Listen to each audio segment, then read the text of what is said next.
Director Chris Thirukumaran இயக்கத்தில் அருண் விஜய் நடிப்பில் சாம் CS இசையில் ஆகப்பெரும் எதிர்பார்ப்புக்கு நடுவில் வெளியாகிருக்க படம் தான் ரெட்டத்தலை. இந்த படத்தோட விமர்சனத்தை தான் இந்த வீடியோவில் பார்க்க போகிறோம்.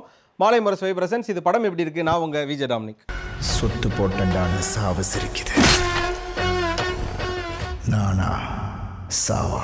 ரெட்டத்தலை படத்தோட டைட்டில் எப்படி ரெட்டையாக இருக்கோ அதே மாதிரி இந்த படத்தில் அருண் விஜயும் 2 வேடங்களை நடிச்சிருக்காரு. ஒரு ரோல் லோவர் மிடில் கிளாஸில் நம்ம எல்லாரையும் பிரதிபலிக்கக்கூடிய ஒரு கேரக்டர்லையும், இன்னொரு ரோல் உபேந்திரா அப்படிங்கிற ஒரு பேரில் ஒரு கேங்ஸ்டர், ஒரு அப்பர் ரிச் அப்படிங்கிற கிளாஸ்லையும் ஒரு கேங்ஸ்டரை பிரதிபலிக்கக்கூடிய ஒரு ரோலாகவும் இருக்காங்க. ஒரு அருண் விஜய், அதாவது உபேந்திரா அப்படிங்கிற அருண் விஜய் கோவாவில் பெரிய ஆளாக இருக்கார்.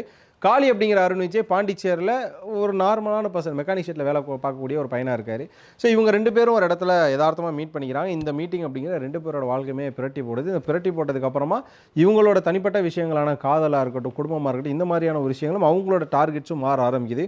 ஒரு கட்டத்தில் அதாவது உபேந்திரா பற்றின விஷயங்கள் காளிக்கும், காளியை பற்றின விஷயங்கள் உபேந்திராவோட டீமுக்கும் தெரிய வர்றப்போ இந்த படத்தோட மேஜர் ட்விஸ்ட் வெடிக்குது. இதுக்கு நடுவில் இருக்கக்கூடிய காதல் சார்ந்த உணர்வுகளும், இதே நேரம் இருக்கக்கூடிய ட்விஸ்ட் அண்ட் டர்ன்ஸும், கூஸ் பம்ப்ஸான விஷயங்களும், சாம் சிஎஸோட இசையும், அது கொடுக்கக்கூடிய ஒரு ட்ரீட்மெண்ட்டும் தான் இந்த படத்தோட கதைக்களம், இந்த படத்தோட ட்ராவல், இந்த படத்தோட ஒன்லைன் என்ன வேணால் சொல்லிக்கலாம்.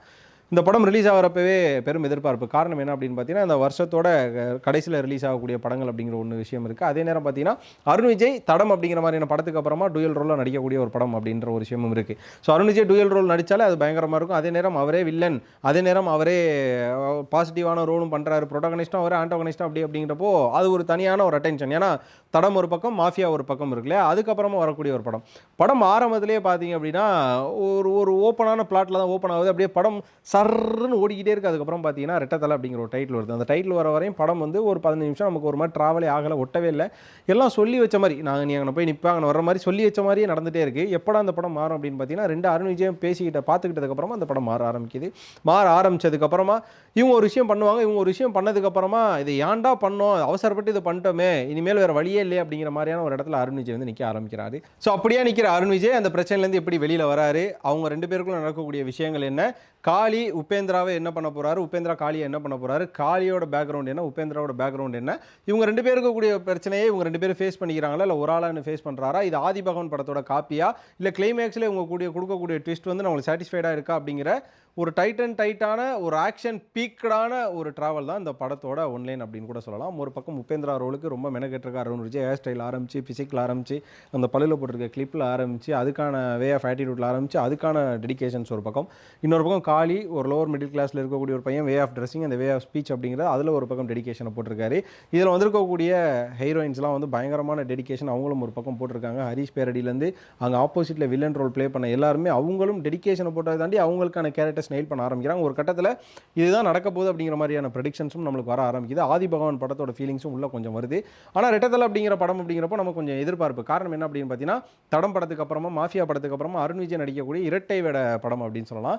அருண் விஜய் இரட்டை வேடத்தில் நடித்தாலும் இந்த படம் ஏதோ டிஃப்ரெண்டான ஒரு ஆங்கிள் இருக்கும், கண்டிப்பாக நல்லா இருக்கும் அப்படிங்கிற ஒரு எதிர்பார்ப்பும் இருக்குல்ல. அதுதான் அந்த படத்துக்கான இன்னும் ஒரு எதிர்பார்ப்புன்னு சொல்லலாம். ஆகா ஓகன் நிறைய ப்ரொமோஷன்களும் இருந்தது.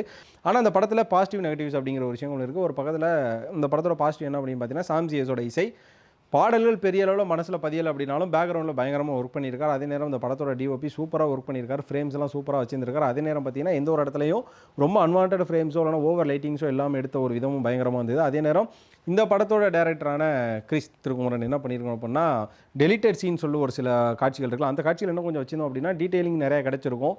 இல்லைனா இந்த சீனியா மிஸ் ஆச்சு, இந்த கேரக்டருக்கு பின்னாடி என்ன ஜஸ்டிஃபிகேஷன் இருக்குது, இதை வந்து நாங்கள் எப்படி கனெக்ட் பண்ணுறது அப்படிங்கிற கேள்விகளுக்கு முற்றுப்புள்ளி வைக்கிற விதமாக அந்த டெலிட்டட் சீன்ஸ் இருந்திருக்கும். இந்த படத்தை நீங்கள் இன்னும் ஒரு 20 நிமிஷம் அந்த டெலிட்டட் சீன் எடுத்து உள்ளே போட்டிருந்தீங்கன்னா கூட கொஞ்சம் ஆன்சரபுளாக இருந்திருக்கும். ஆனால் அது பண்ணாமல் விட்டது ஒரு மாதிரியாக இருந்தது. அதே நேரம் பார்த்திங்கன்னா இந்த படத்தோட எண்டிங் பார்க்குறப்ப லைட்டாக வந்து ஒரு ஷார்ட் ஃபிலிமோட எண்டிங் மாதிரியான ஒரு விஷயம் இருந்தது. ஆனால் இதில் ஒரு லைன் சொல்லி முடிக்கிறாங்க. அது கிளைமேக்ஸில் ரொம்ப விஷயம். அது என்ன அப்படின்னா, பேராசை தான் இந்த உலகத்தில் எல்லா முடிவுக்கும் காரணம் அப்படின்னு சொல்லி, அது சொல்லப்போனால் ஆரம்ப காலத்தில் ஆதாமேவாள் காலத்தில் ஆரம்பித்து இப்போ வரைக்கும் பேராசை பட்டாலே பெருநஷ்டம் அப்படிங்கிறதோட அது கொலநாசம் அப்படிங்கிற ஒரு விஷயம் ஆகிடுதில்ல, அதை பயங்கரமாக வச்சுருக்காரு. எவ்வளோ பணம் இருந்தாலும் உனக்கு பணம் முக்கியமாக இல்லைனா ஒரு உறவு முக்கியமாக அப்படின்னு கேட்குறப்போ அந்த சுச்சுவேஷன்ஷிப் எதை செலக்ட் பண்ணுவாங்க அப்படிங்கிற ஒரு விஷயம், பணத்து மேலே ஆசைப்பட்டால் அது எங்கே போய் முடியும் அப்படிங்கிற ஒரு விஷயம் சொல்லி பயங்கரமான உள்ள நிறைய மெசேஜஸ் இருக்கக்கூடிய ஆக்ஷன் படம் தான் ரெட்டத்தலை படத்தை நீங்கள் யாரெல்லாம் பார்த்தீங்க, உங்களுக்கு என்ன மாதிரியான உணர்வுகள் கொடுத்தது? நான் சொன்ன மாதிரி படம் இவ்வளோ ட்ராவல் ஆனாலும் அதே நேரம் இவ்வளோ மிஸ்டேக்ஸும் இவ்வளோ லூப்ஸும் உங்களுக்கும் வந்து ஃபீல் ஆச்சா, இல்லை உங்களுக்கு அது தெரியல நான் வந்து நல்லா தான் ரசித்து பார்த்தேன் அப்படின்னு சொல்லி உங்களோட மனநிலை எப்படி இருக்குது அப்படிங்கிறத கண்டிப்பாக கமெண்ட்டில் சொல்லுங்கள். இந்த வீடியோ பிடிச்சிருந்தா லைக் பண்ணுங்கள், ஷேர் பண்ணுங்கள். மறக்காம மாலை முரசு வைபை சப்ஸ்கிரைப் பண்ணிட்டு பக்கத்தில் இருக்க பெல் ஐக்கனை கிளிக் பண்ணிக்கோங்க.